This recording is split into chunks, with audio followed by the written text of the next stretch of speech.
presentation by Elena Baraby and Marissa Melamed relating to the AHEAD model. We're going to have a brief update, and we've noted a potential executive session. For that, I'll turn it to Ms. Baraby and Ms. Melamed.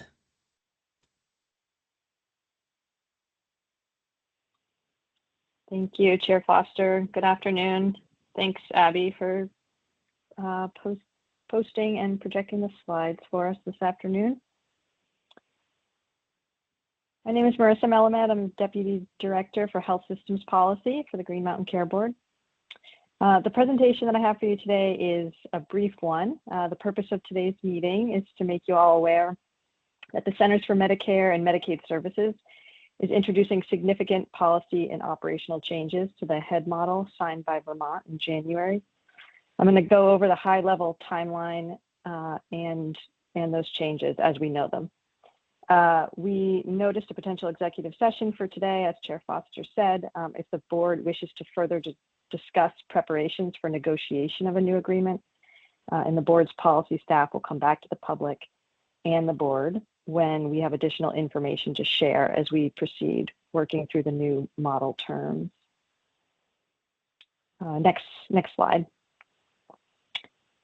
So there's the agenda, and you can go to the next slide.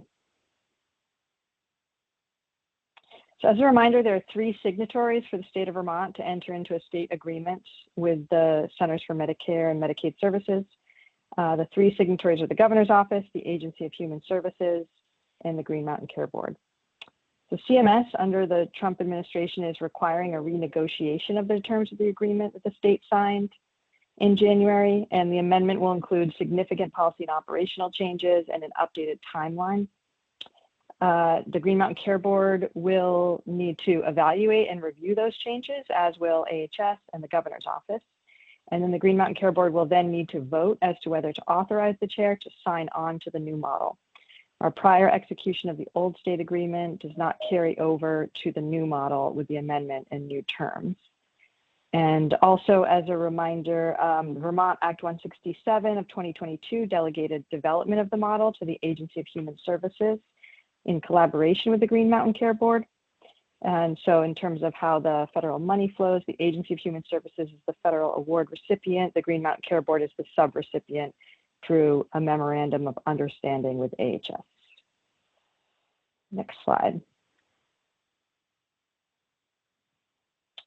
The last time the board met to discuss AHEAD was April 30th of 2025. At that time, CMS had only recently lifted the federal communication hold on the model. Since then, CMS has released some additional information on model changes and indicated a negotiation or renegotiation timeline. The Green Mountain Care Board has not dedicated significant resources to evaluation of the changes in the months they have been in development since then, while we were waiting for more finalized terms to review so that we can be most efficient with those resources. Today's meeting is to prepare the board to move forward on analytic priorities and how to expend those resources for analysis to help with the negotiation. And it's based on the information that has been provided by CMS to date. It's unlikely that we'll get all the information and answers to questions that we need or want. Remember, the previous agreement that was signed by the state in January was negotiated for more than a year before it was signed. So board members will likely need to make decisions based on whatever information is available and by prioritizing analysis of that information.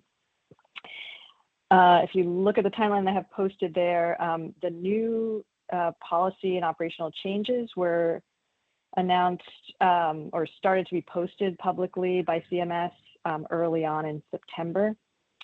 There have been a couple. I think the webinar that had been scheduled for yesterday was, I think, maybe the second public webinar going over the new changes. However, this most recent one had to be rescheduled or is being rescheduled to an unknown time because of the federal shutdown. Though prior to the shutdown, the timeline that they gave us is that amendment negotiations would recommence in the first quarter of 2026. Then the Green Mountain Care Board would need to work on negotiation, evaluation, and then potentially vote. on new terms.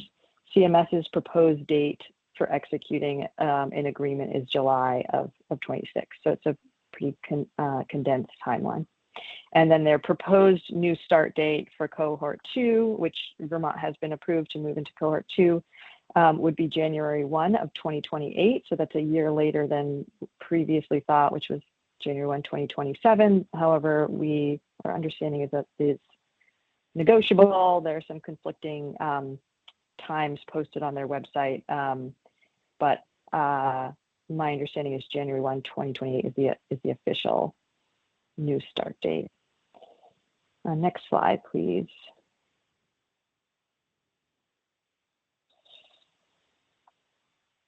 So this slide is a high-level summary of information posted by CMS that can be found on the following websites. The links that you see below, they were posted on September 2nd. Information as far as we have it available is on all of these websites. Next slide.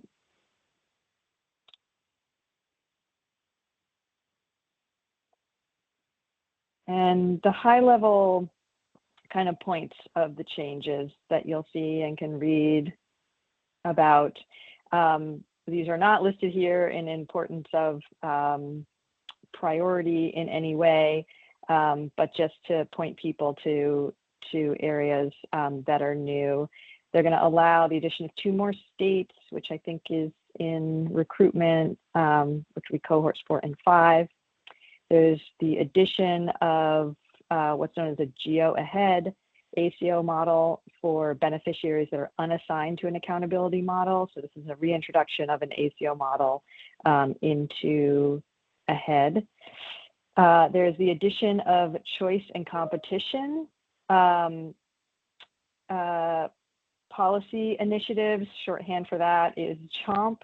And these are policy requirements to align the model with goals of CMS under the new administration. What was previously the population health accountability plans will be replaced by state health equity plans. And importantly to note, because it's significant to Vermont, is that the new model removes the option for states with statewide hospital rate setting or budget setting authority to establish a state-designed hospital global budget methodology for Medicare fee-for-service. So there's only the option to use the CMS-designed methodology, of which the most recent version is posted, and there could be some area for negotiation in there, but we no longer have the option to do our own state-designed methodology. And again, known information and posted specifications are on that link. Next slide.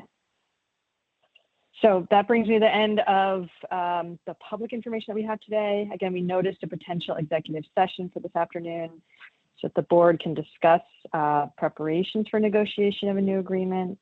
This slide has the legal requirements for going into executive session. I don't think I need to read through this here, but for reference.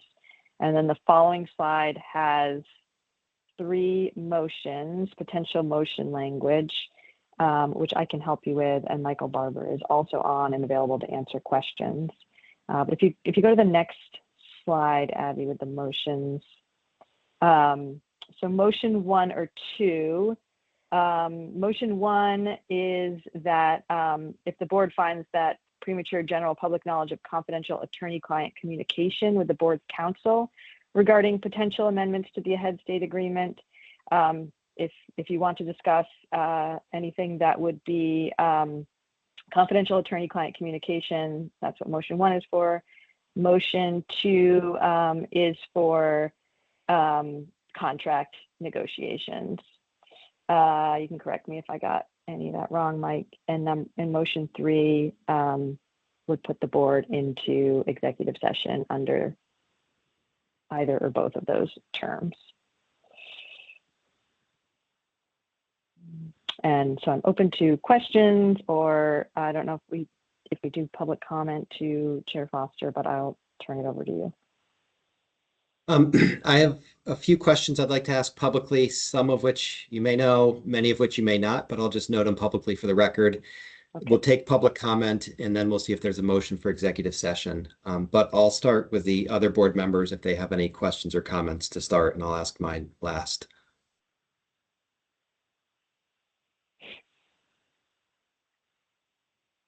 I guess I'm most interested in hearing your questions. So maybe I don't have any specific Okay. ones at this point. Okay, sure. I'm happy to go then. Ms. Melmet, some of the changes you mentioned an ACO-based model, but it looked like it was actually a little bit broader than that. The geo entities under the FAQs looked like it could include not only ACOs or providers, but health plans and digital health companies. Do I have that right? Yes, yes, you do. So it's a much broader definition of what an ACO is, and it may not meet the definition of ACO under Vermont statute if they're not provider-led organizations. So that's something that we're looking into. So then, and again, don't speculate or conclude anything. We just noting the question, you can move on. But I have a question about how that relates to our regulation. Obviously, currently we regulate ACOs. We don't regulate at the Care Board digital health companies. But if the backbone of the reform is using a digital health company or a health plan to be the geo entity, that's a difference from how we've previously regulated healthcare. And I know we've changed our rule and we have a potential vote notice, but that's a different consideration. The other question I had about the state no longer sets the hospital budgets. So obviously as a state, we want to have as much Medicare money coming in to support our hospitals and all of our providers. How are the hospital budgets set under this model, if you can answer that now? I don't think I can answer that now. Yeah, I'm not going to answer that now. Procedurally, with regard to setting the hospital budgets, do you know now whether or not the Care Board or hospitals would have input on how the hospital budgets are set by Medicare?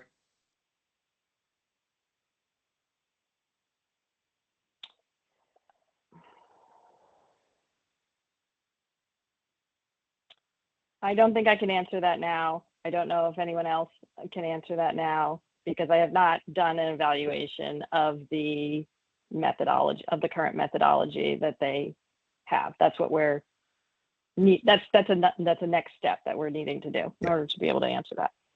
And a lot of my questions will definitely be next steps, but I just want to flesh them out a little bit. Right. Is it still a voluntary model for hospitals? Yes, that's my understanding. Okay. And do you have any sense of the timing between when the hospitals would have information as to how a hospital budget would be set or a straw model on a hospital budget and when the state would need to sign on to the new agreement? And what I'm getting at is if it's voluntary, they need to have information as to how this would impact their financials. Yeah. And we kind of need to know where they're at before we go ahead and invest all this time and money in evaluating it and potentially signing on. There's a calculator that's posted, and there was a hospital-specific webinar, which I believe some of our hospitals attended. We were also told on that calculator that it's not meant to be used for decision-making purposes, that it's for demonstration and illustration of the model. And so I don't know how helpful that is or was to the hospitals, but we would need more specific analysis beyond what's currently available, to my understanding, to help hospitals make that decision. Okay.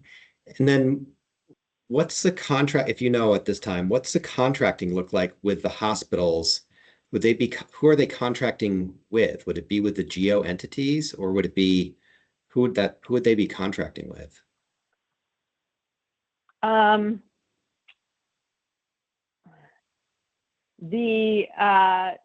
rather not answer because I don't want to get it wrong. But my understanding about the geo entities is that they would bid with Medicare directly because they're picking up beneficiaries that are not aligned in any other way under another accountability model.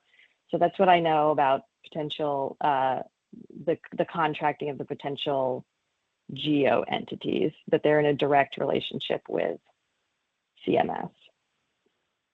And then the population health accountability plans, is that something the state is responsible for creating? And is that an AHS responsibility? I don't know off the top of my head who's responsible for it, but I believe it's AHS. And then these are very esoteric kind of big questions, but and no response required. But as with the prior version of the model, I am continually concerned about ensuring access, patient choice, quality, and ensuring that care is not stunted. Obviously, if you have a cap, the easiest way to get to it is to stent care, and making sure there's appropriate mechanisms to protect against those downsides of this type of model is incredibly important to me as we continue to evaluate it. And my last question is,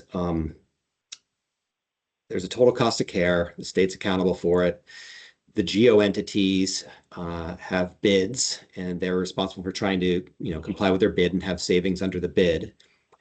We've used the term Delta Total Cost of Care, Delta TCOC, to represent the difference between our state target and what we actually spend. And the hope is the state target is higher than what we actually spend, and then there's some money left over, the delta. And ideally, the state can draw down that money and reinvest it in our healthcare system, or use it for any number of purposes consistent with the program. Do you know of a mechanism by which the state in this new model can draw down any savings? I do not know how we would do that same mechanism. Doesn't mean it can't be done, but it's less clear. All right, thank you very much. I don't have anything else publicly at this time. Can I ask a quick follow-up question, Chair Foster? Of course. With regard to the potential for stenting and ensuring access to care, one of the things that we had talked about with the first conversation round ahead was making sure that we had measures of access in the year prior to entering into the agreement, so that we'd be able to identify any deltas in access. And so we had talked about making sure that we had monitoring in place beforehand. Do we know if from any of the conversations with AHS, whether there's a movement towards really trying to understand measuring access before we enter into any agreement? There are population health measures, and I believe that those are the same and not necessarily part of the terms of the renegotiation, but I'm not sure. I mean, part of what I want to make clear is that the new terms, which we have not received yet, are significant.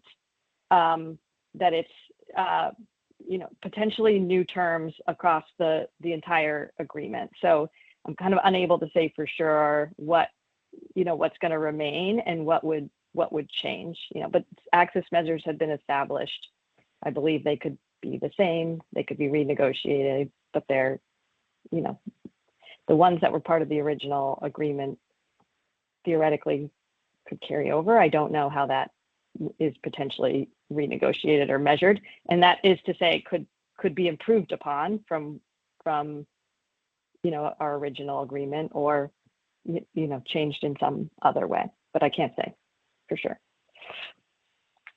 Okay, thank you. I have a quick clarifying question. I cannot remember if the total cost of care was broader than just the hospital budgets, or I think it was broader than the hospital budgets. So who's setting the total cost of care under the new model? My understanding is that calculation of that would be turned over to CMS in CMS designed methodology under this model, that the state designed methodology, the way we did it in the all payer model, would not carry over. Not carry over. Under these new terms. Under the new terms. So there's a total cost of care that includes all healthcare spending, and then there's global hospital budgets for the hospital portion. And so all the other spending also comes under that, but is not controlled by the Green Mountain Care Board.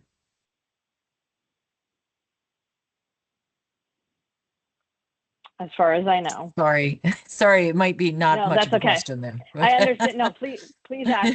I'm not prepared to answer a lot of these questions, as Chair Foster noted. It's important that we ask them. And these are the kinds of questions that we need to get answered, and it's going to require, engagement with our contractors and analysts in order to get all these questions answered. So I don't want to make it sound like, there's just things that I don't know. Thank you.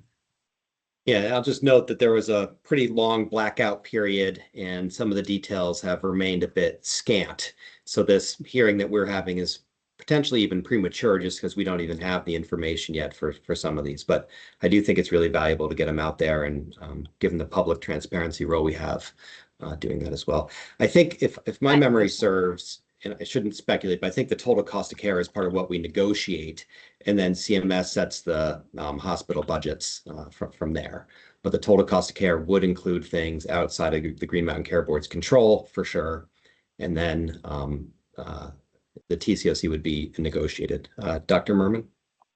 Yeah, just my memory of this is that the total cost of care also includes spending outside of the state that's attributed to Medicare beneficiaries who choose Vermont as their state of residence, and that in the prior agreement, and I don't know, I've not heard anything about this agreement, but the prior agreement, we have had some carve outs to look at out of state spending differently, and for people who maybe reside out of state as well. So, but yes, the total cost of care does include all spending that's attributed to Medicare beneficiaries who have Vermont as their residence.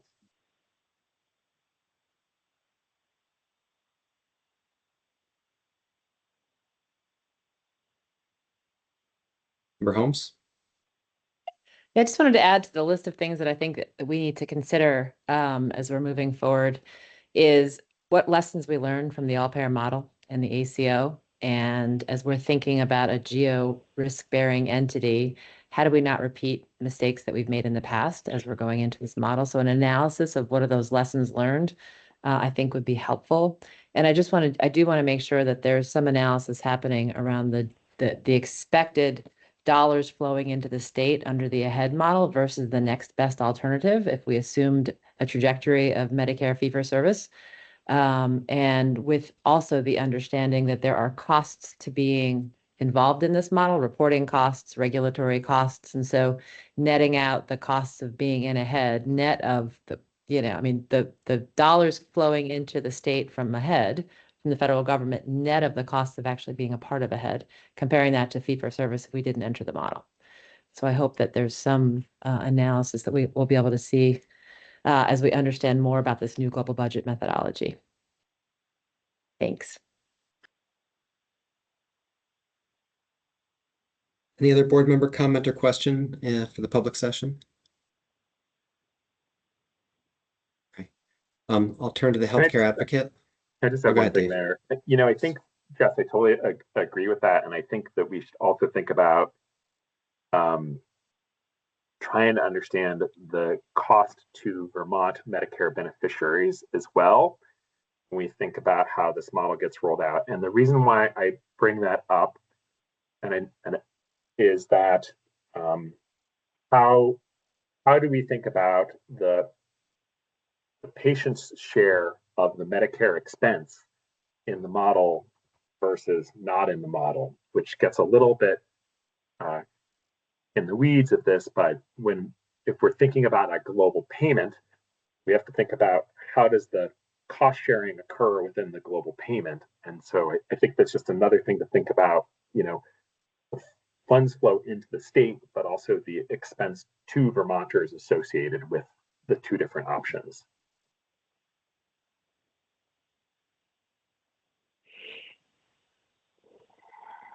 Hi, Chair Foster. This is Charles Becker from the HCA. We have no comments today on these materials. Thank you. Great, thank you. believe I saw Mr. Del Treco. I don't know if you or the hospitals have any comment or questions for the public session.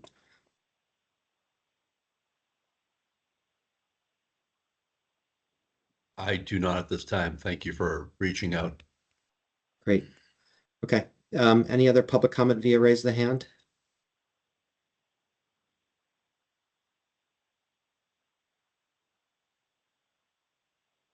Hey, Walter, how are you? Hey, Owen, how's it going? Good, good. How are you? Well, no worse, as we say. I'm still above the ground somehow. I just have an overall comment. Dave pretty much asked my question about cost to us Medicare folks who already are burdened with costs as it is, whether it's the silly Advantage thing or just traditional Medicare and the Medigap programs. And I'm paying close to $400 a month now. But my overall question is, A, do we really need this crazy ahead thing? And B, what happens to it when it too fails?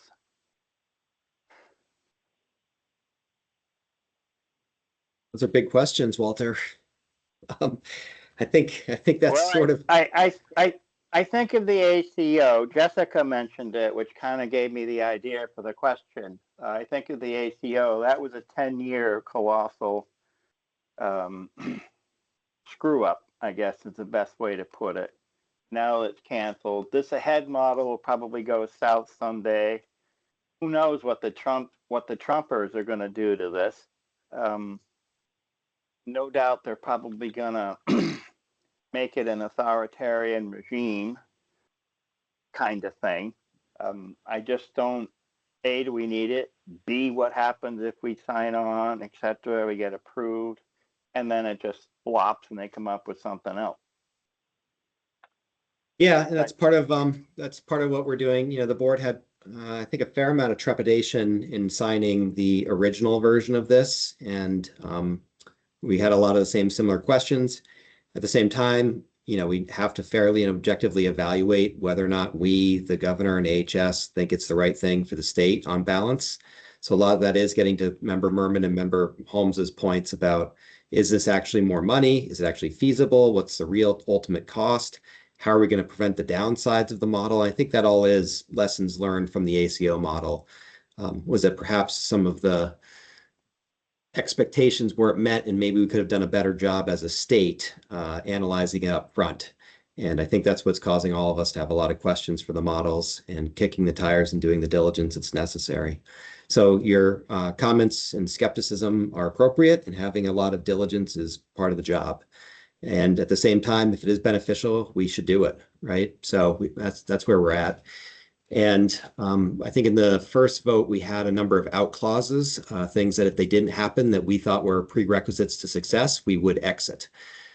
So we're conscious of your comments and your remarks, and I think they're fair. So thank you. Any other public comment?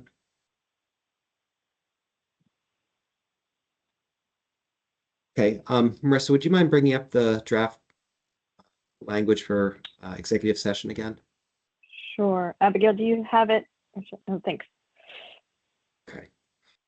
I'm not going to move for legal counsel at this time. We can certainly do that if other board members want, but I think we'll go in.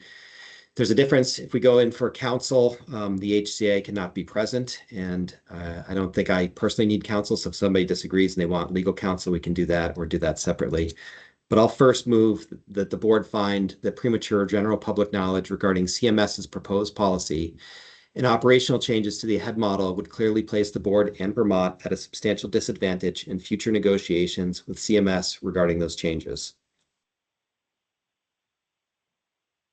Second. Second. All those in favor say aye. Aye. Aye. Aye. Aye, and the motion's approved. I move second that the board enter into executive session pursuant to 1 VSA 313A1A to consider CMS's proposed policy and operational changes to the AHEAD model. Attendance at the executive session will be limited to board members, board staff working on the AHEAD model, the board's counsel, and the healthcare advocate. Second. All in favor, say aye. Aye. Aye, and the motion is approved.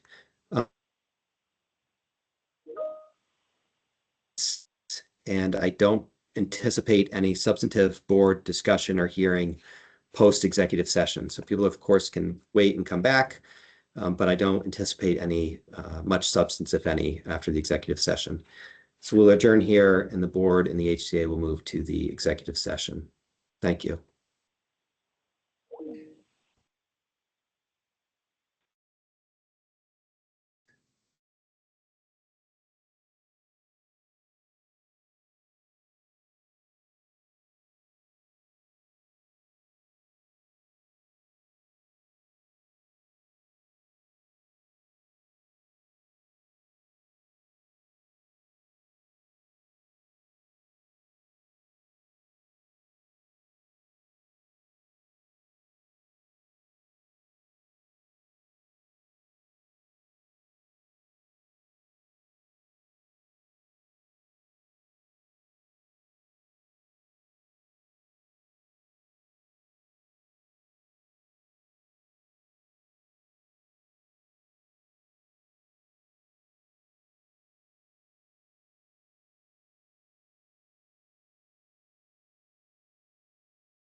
Okay, it looks like we have everyone back.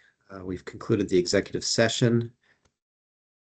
Does anyone have anything else for the public session today? Any new or old business? All right, then I move to adjourn. Second? All in favor, say aye. Aye. Aye. Aye. Aye, we're adjourned. Thank you.